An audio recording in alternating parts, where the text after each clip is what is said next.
제1 하나님한테 순종 굴복. 제2 아담해와 예수 성신한테 순종 굴복. 제3 온 인간한테 순종 굴복. 이상의 목적을 완성하여 나중에는 사탄의 소유가 한 사람도 없게 되어 사탄까지 결국 자연 굴복하여야 원리로 되는 것이다.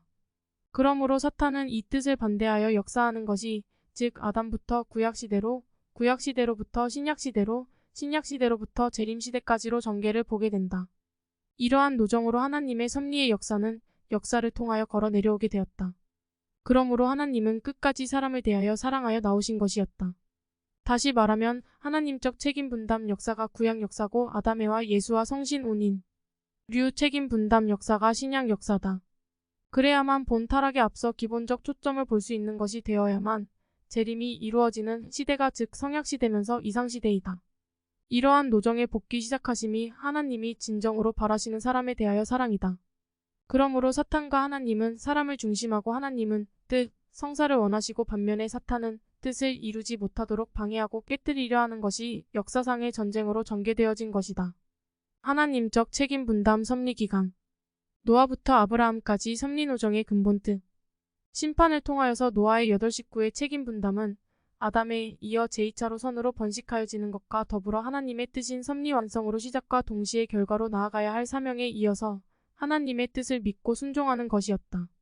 그런데 하나님이 온 인류를 심판하고 나서니 사탄은 자기를 숭배하며 섬기는 온 인류를 잃고 뜻 붙일 곳이 없게 되어버렸다.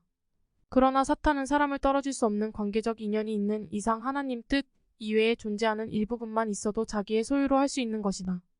그러므로 사탄은 여전히 하나님한테 자진하여 굴복하지를 않고 노아의 8식구에 대하여도 미련을 버리지 못하게 된다.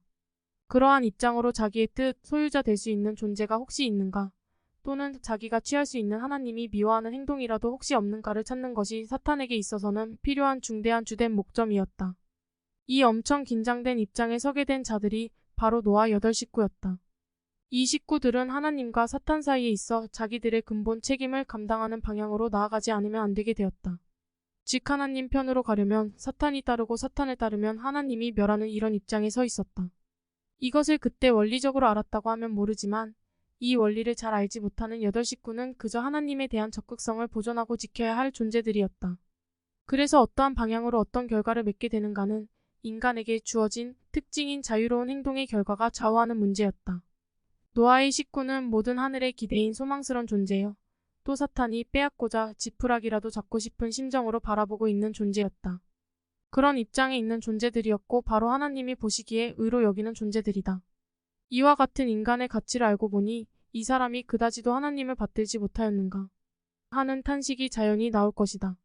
지금 우리는 이 원리로 보아 긴장한 입장들인 줄 알 수 있는 복된 시기를 만남이 무한한 행복의 입장인 줄 알아야 한다. 그러나 그 시대의 이 근본 문제를 사람들은 알지 못하고 그냥 하나의 수수께끼와 같은 문제였기에 그다지도 자기들 존재 가치와 하나님의 대함과 사탄 대함에 대하여서는 그저 근본을 알지 못하고 그 결과를 보아 하나님과 사탄의 관계와 반대 입장에 서 있다는 것을 역사를 통하여 알 뿐이었다. 그때의 노아는 천지의 주인공에 위치면서 제2차 인간의 조상되는 존재로 행동을 어떻게 하느냐 하는 것부터가 하나님과 사탄의 행동도 결정되는 중대한 초점이었다. 그때 노아의 8식구들 중 누구라도 죄라는 것은 생각조차 하여서는 안 될 존재들이고 하나님의 뜻만이 시작되어야 할 존재로서 하나님이 미워하시는 모양이나 흠이 잡힐 일을 해서는 안 될 입장이었다. 그런데 때마침 노아는 농부가 되어 포도 농사를 지었다. 포도주를 먹고 취하여서 장막 안에 벌거벗은 채로 누워서 잠을 자고 있을 때에 노아의 아들 차자함이 아버지가 옷을 벗고 잠을 자고 있기 때문에 부끄럽게 여기면서 자기 형제들에게까지 가서 부끄러운 행동의 표시를 하니 셈과 야벳은 뜻을 모아서 아버지 벗은 것도 보지 아니하고 뒷걸음으로 들어가서 아버지의 벗은 몸의 옷을 입혔는지라. 이 성경을 보면 왜 이런 행동이 하나님이 미워하는 행동이 되는가 하는 근본의 뜻은 오늘날까지 해결하지 못하는 문제이다. 그러나 그 근본 원리로 볼 적에 미움받을 행동을 한 사실은 명백하여지는 것이다. 이 행동은 무엇을 상징하는 사실이냐 하면 하나님 앞에 지극히 미움의 행동이며 사탄과 한편이 될 수 있는 아담, 해와의 벗음의 수치를 다시금 증거하며 타락성의 계승을 표시하는 행동이다. 따라서 사탄에게는 하나님 앞에 자기의 설 자리를 내세울 수 있는 근거가 될 수 있는 문제였다.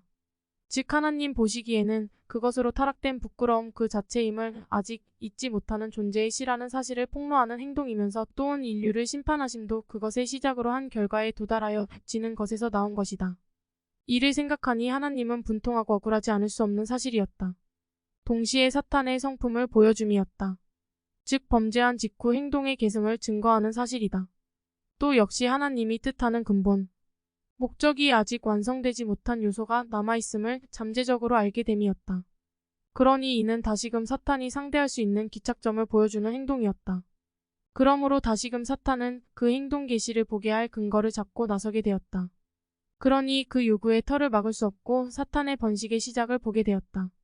그러므로 그 행동을 직접 시작하게 한 그 존재가 사탄 편 아들이 되고 말았다.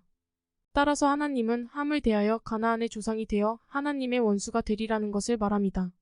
그리하여 또 다시금 하나님과 사탄은 대립을 보게 되어서 자손을 번식하니 또 다시 그 자손들은 다시 하나님이 미워하는 행동으로 흘러나가게 되었고 노아의 홍수 이전과 같이 사람들은 하나님을 멀리하고 사탄의 뜻 번식에 협조하여 나가게 되었다. 그래서 하나님은 다시금 뜻 가운데 품으려고 했던 사람들을 사탄에게 빼앗긴 셈이었다. 그러므로 될 수 있는 대로 사람들이 사탄한테 사로잡히지 않게 하기 위한 단속이 요구되는 것이다. 때마침 사람들은 하나님이 미워하는 곳으로 흘러나가는 행동뿐이었다. 그것은 즉 사탄이 즐거워하는 행동 결과이니 이것을 그냥 두고만 볼 수 없는 사실이었다. 그런데 사람들의 언어가 하나이니 전부가 의사가 통하여 한 곳으로 동작하는데 전체적으로 움직이게 되니 하나님에게 있어는 하늘 편의 뜻을 이루시기 위하여 도움이 되는 말이 언어 못되고 도리어 바벨탑을 쌓아 사탄의 뜻에 협력하는 행동에 하는 원인을 가져오게 되었다. 그러니 하나님은 언어를 서로 다르게 함은 뜻에 반대하는 행동과 협조하여 언어로서 한 방향으로 온 인간이 흘러 들어가겠으니 말이 통하지 않도록 언어를 혼잡하게 하였다.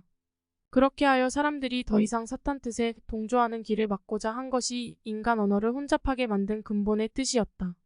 그러므로 만약 뜻 중에서 인간이 이런 탑을 쌓았으면 또 뜻을 이루는 것으로 나갔으면 언어를 혼잡하게 할 리 만무한 일이다.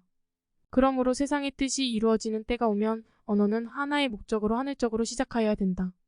사람들은 이 뜻을 이루는데 협조하여서 통일된 언어를 가져야 한다. 그러므로 그 시작은 중심 존재, 즉 재림주가 오면 그로부터 하나의 언어와 창조적 주관어락이었던 세계 주관 세계는 근본적으로 복귀되어야 한다. 사탄 바벨은 분열시키는 작업이었으나 하늘 대하는 뜻의 탑은 합체하여 하나 되도록 하는 것이 되게 하는 작전이다. 하늘 뜻을 중심하고 복귀된 사람들이 뜻의 탑을 높이 쌓는 것을 보고자 하는 것이 하나님의 뜻이다. 또 우리 이상의 터다. 이렇게도 하나님은 사탄에 대하여 빼앗기지 않기 위하여 하신 언어 혼잡은 그야말로 복된 일이다. 이와 같이 안타깝게 한 사람의 죄를 누가 감당하겠는가. 이렇게 하였으나 인간들은 여전히 뜻을 멀리하니 전 인류 중에는 뜻을 세워서 받들면서 거기에 늘 성심을 다하는 자를 보기가 심히 드물었다. 그래서 하나님은 뜻을 품으려던 노아의 자손들을 또다시 사탄한테 빼앗겼으니 이것을 다시금 빼앗는 역사를 시작하지 않으면 안 되게 되었다. 그리하여 하나님은 사탄이 사랑하는 상대자 우상 장사하는 데라의 아들 아브라함을 다시금 사탄의 품으로부터 빼앗아 자기 뜻의 자손을 빼앗은 것을 다시 갚는 모양으로 바로 반대 노선으로 찾아 세우게 하기 위하여서 아브라함을 택한 것이다. 그 이유는 사탄 품에 있다가 빠져나온 대표자여 무사람의 본이 될 행동이면서 다시는 사탄한테 돌아가지 않을 것이다. 이미 나왔으니 들어갈 수 없는 입장을 취하게 하기 위하여 아브라함을 택하여 하나님이 뜻하시는 딴 지역으로 인도함이었다. 즉 아브라함에게 요구한 것이 곧 고향 산천인 갈대아 우르를 떠나라고 하신 근본 목적이었다. 그래서 아브라함이 하늘의 명령에 따르니 하늘은 기쁨의 존재이며 하나님의 명령을 따르는 것에 대해서는 기쁨의 존재다. 그러나 완전히 사탄에게는 슬픔의 존재이며 서름의 존재로서 한 분립 노선을 세울 수 있는 중심 존재였다. 그리하여 하나님의 뜻에 선 아브라함 뒤에는 원수 사탄이 미련을 가지고 따라다니게 되었다.